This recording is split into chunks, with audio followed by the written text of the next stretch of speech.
Trastornos de la personalidad, y es aquí donde cobra total sentido la psicología dinámica, que tanto admiro, la psicodinamia.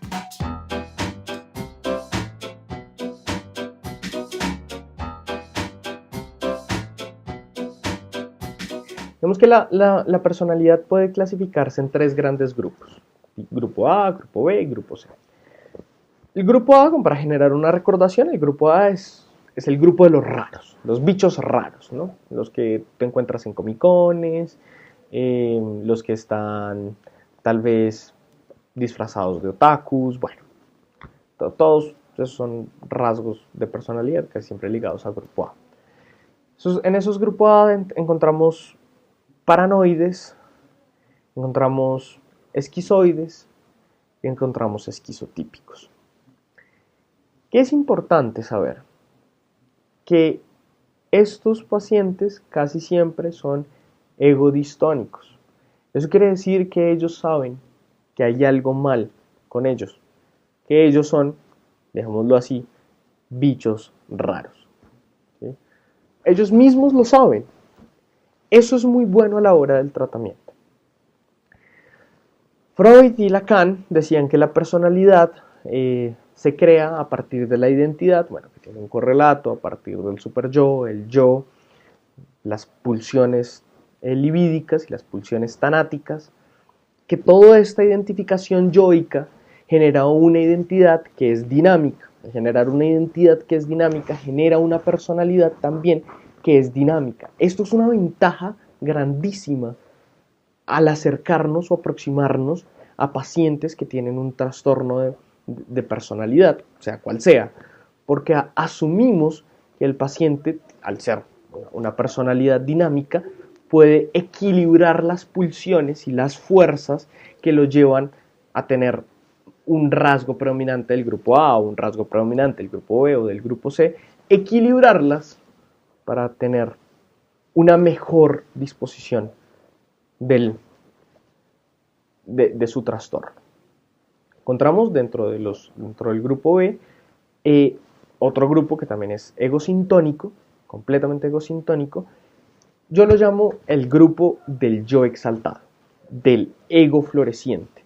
Ahí encontramos narcisistas, histriónicos, bueno, histriónicas casi siempre son mujeres, porque sabemos que uno de los rasgos del histrionismo es la necesidad de llamar la atención usando sus recursos sensuales o sexuales, ¿cierto? Entonces, pues casi siempre son mujeres.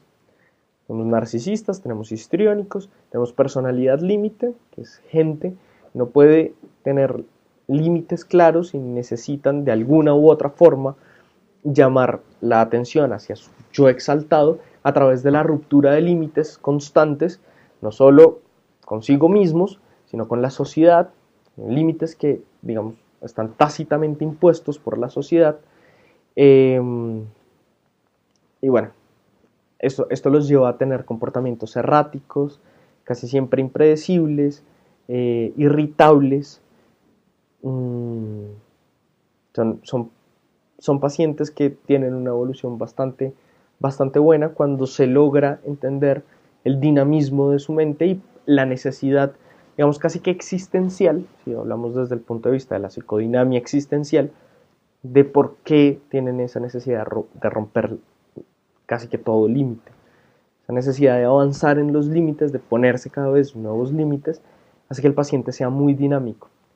Y ese dinamismo es precisamente el que aprovecha la psicodinamia y la psicopatología para su tratamiento. Pero no estamos hablando de tratamiento, sino de diagnóstico. Bien.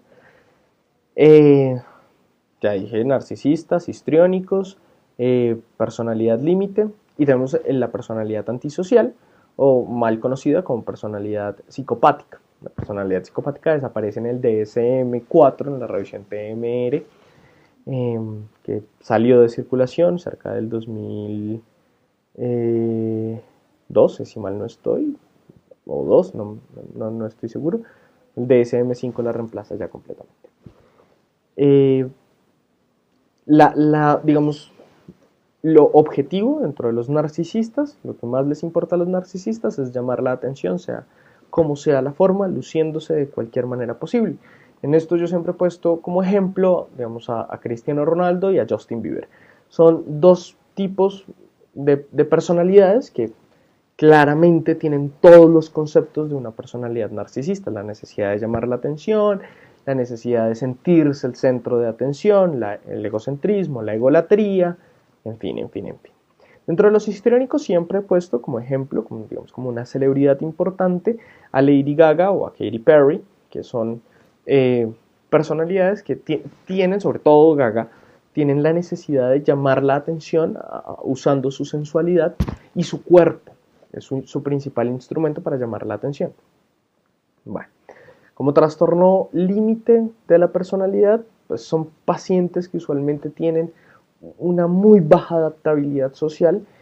Esto hace que, así como paciente que uno nombre, pues no conozco a ninguna celebridad que yo diría, pues trastorno límite de la personalidad, no hay ninguno.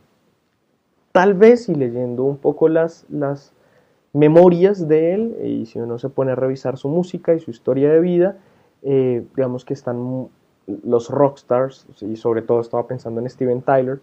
Es una persona que podría tener bastantes rasgos de la personalidad límite. Y por último, además, porque otra de las características de los límites es su experimentación constante con la sexualidad. Finalmente, tenemos la personalidad antisocial, que son personas que decía la literatura que no eran capaces de sentir empatía ni de tener sentimientos. Bueno, eso ha quedado bastante en entredicho y relativizado por la literatura, y lo que se dice actualmente es que son pacientes que no son capaces de sentir culpa, que no tienen un buen automonitoreo ni una buena autorregulación, y eso los lleva a no sentir miedos. Básicamente no sienten miedos, son altamente manipuladores, mentirosos y casi siempre irresponsables. Esta figura del psicópata genial, tipo Hannibal Lecter, por ejemplo, que tanto nos ha inculcado el cine, pues en la realidad no existe. No es así. El psicópata, al tener también una baja adaptabilidad social, queda entredicha su adaptabilidad, y al quedar entredicha su adaptabilidad, su inteligencia también nos queda entredicha. No estamos diciendo que tengan un CI por debajo del promedio, no, pero sí entendemos como un rasgo importante de la inteligencia, la adaptabilidad, pues definitivamente el antisocial no la cumple. Finalmente, tenemos el grupo C de los trastornos de personalidad. El grupo C es el único que es egodistónico. Es decir, que ellos saben, egosintónico. Los otros eran egodistónicos, ellos son egosintónicos. Es decir, ellos creen que lo que ellos están haciendo está bien y que la sociedad está mal y que ellos no necesitan ayuda de ningún tipo. Esto los hace difíciles a la hora de aproximarse a ellos. Son pacientes que están ligados a la dependencia. De hecho, un diagnóstico es ese, el trastorno de personalidad dependiente, bien sea de sustancias o de personas. Esto lo hace altamente complejo porque la literatura ha cuestionado hasta qué punto una madre, por ejemplo, desarrolla un tipo de personalidad dependiente para justificar después la aparición del nido vacío. Esto es un debate que aún se sigue dando en la academia psicológica, pero bueno, da un poco a entender lo que es la dependencia, no esa dependencia malentendida de los enamoramientos fortuitos y casuales que pasan en la vida, sino la dependencia real hacia una persona. Luego tenemos, igual la dependencia, y más grave todavía, la dependencia hacia sustancias, ¿no?